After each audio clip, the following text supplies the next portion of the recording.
I'm Anne, and I am here with Hugo Maldonado.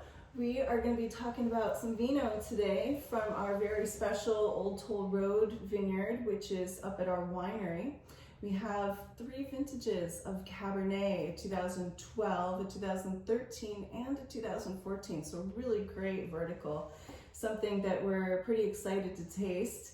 And so have you tasted all of these together? Not for a very long time. It's actually exciting to finally be tasting a vertical of our estate Cabernet, because I honestly haven't tasted them side by side for quite a few years. I think for at least 2 or 3 years at least. And they've really grown up, I think. They have. So. It's really interesting to see the evolution and the wines as they're aging, to taste through them. So being from the Old Toll Road Vineyard that is on the winery property, what makes this special and unique?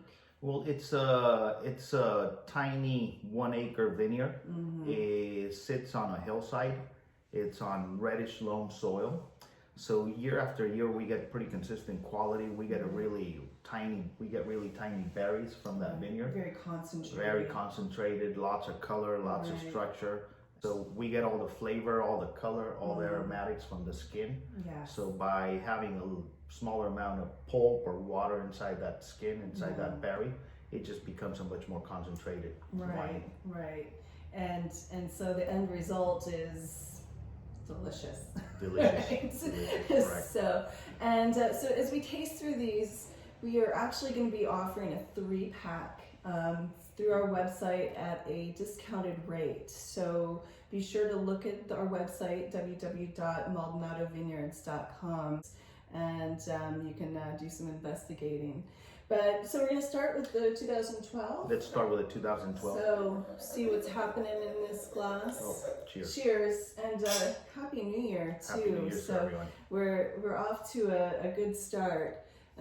Hopefully, Calistoga is going to be reawakening here pretty soon. As we're sitting here, the 2012 when we first opened it, it seemed a little bit tight on the nose, but it's finally opening up. It's evolving. And the nose is spectacular on it. It really is. The freshness is still there. It's just, it's very complex. I must get some like mocha. There's like just dark fruit mocha. It's so smooth. I mean, the tannins are softening up. The tannins are really mellow on this wine. Yeah. Out of the 3, this was probably the one with the highest concentration. It just has the fuller body, a lot more structure. But the tannins are really softening up now, and it's tasting beautiful. It does. I mean, so 8, almost 9 years old. Yeah. Yeah. So and it seems to be at the right time for drinking. And so, but I mean, realistically, this could probably go another 10 years. Easily. Yeah. Oh, easily. It has plenty of structure. Yeah. The tannins are there. I mean, it's just a really pleasant wine. And so, the color is gorgeous.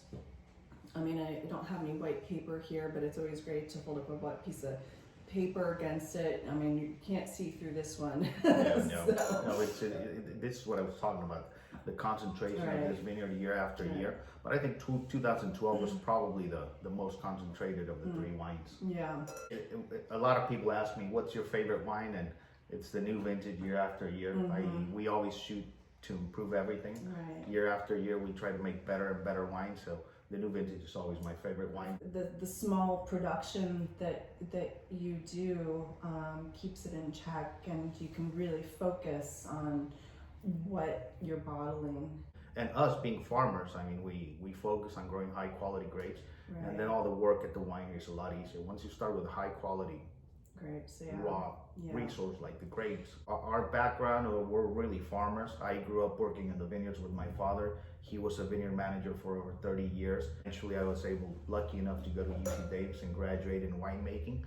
So it's really, we have the full circle vision, not only of growing the grapes, but of making the wine. And so it's a perspective, I guess. Right.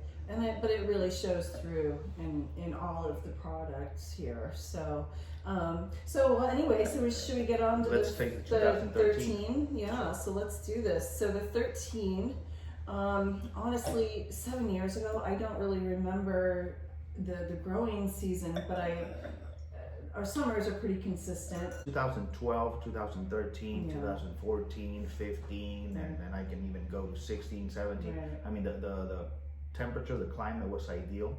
So we were very lucky during those years. 12, 13, 14, 15, they were almost textbook. Right, that was, you just Classical, stole my perfect, words. perfect, So, perfect climate for yeah. Cabernet. So I think the 12 has a little more concentration compared to the 13. The 13 seems to be a little bit lighter, but you still get that sense of concentration. It's a little bit brighter. I think the nose is a little bit brighter.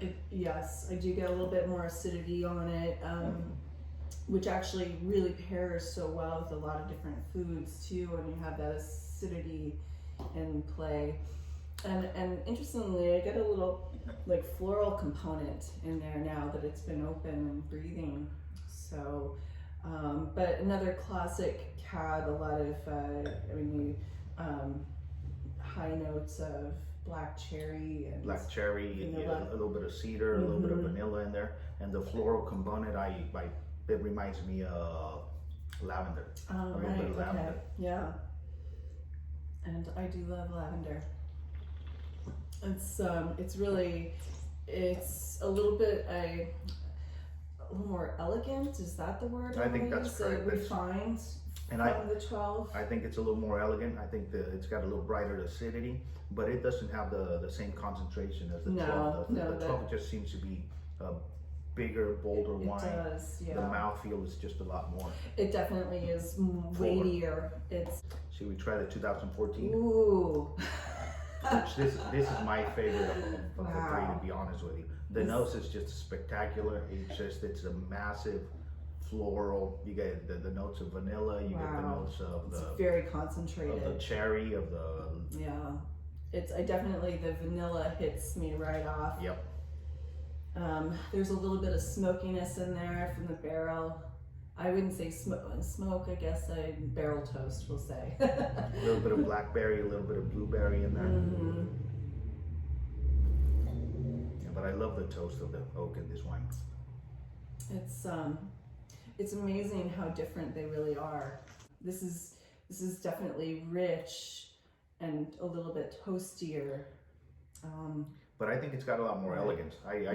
This is kind of the in between these two wines. It's almost like a blend of these two wines. It has the concentration, it has the mouthfeel, but it's velvety at the same time. I think the acidity is really well balanced on that wine, and has a little more tannin too. So for those of you that love tannin, this is a great wine to have. But they're not dry tannins. No. They're I mean, really soft. It's big. The structure's there. Yeah. But I think this will evolve also to soften up as much as these wines. It's a little bit younger, so it's obviously a little more rustic right now. It's I think I don't know. I don't like to pick favorites, but it's I can pick a favorite. Personally, quite honestly, I think 2014 is my favorite. But all three are really delicious though. Which one did you like? I love them all. I really like the 13. I like the elegance of that one, but I love the richness of that 12. I think it's a unique bundle of flavors in that, and it's interesting. But across all three vintages, though, you can see the concentration of the wine. It's a similar. It's obviously the same vineyard, similar style, similar food. Yeah, and you can tell that it's the same wine, right. But there's nuances. That are different to each of the wines. Yeah. For those of you that might want to taste at home, obviously opening bottles like this are it can be a treat. Having the right food with it after you're done with your tasting can be fun. Maybe some braised short ribs or that kind of thing, especially with winter weather here. Nice ribeye. I love ribeyes with this wine. Finding these on our website as a 3-pack at a special discount. So I think it's this is something that you want for sure. And I feel pretty spoiled to not only be able to have all three of these lined up.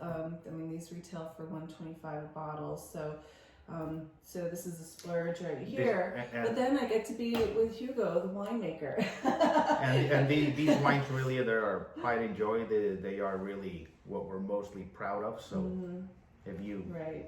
Although a Chardonnay is darn good, so. They're really good as well. They are. Well, thank you so much for your time, and I'm glad that we got to sit down and discover the flavors of all these. So. Well, this was fun. This was fun, and it's a treat. So thank you for. All right. Well, thank you. All right. Well, cheers. Cheers.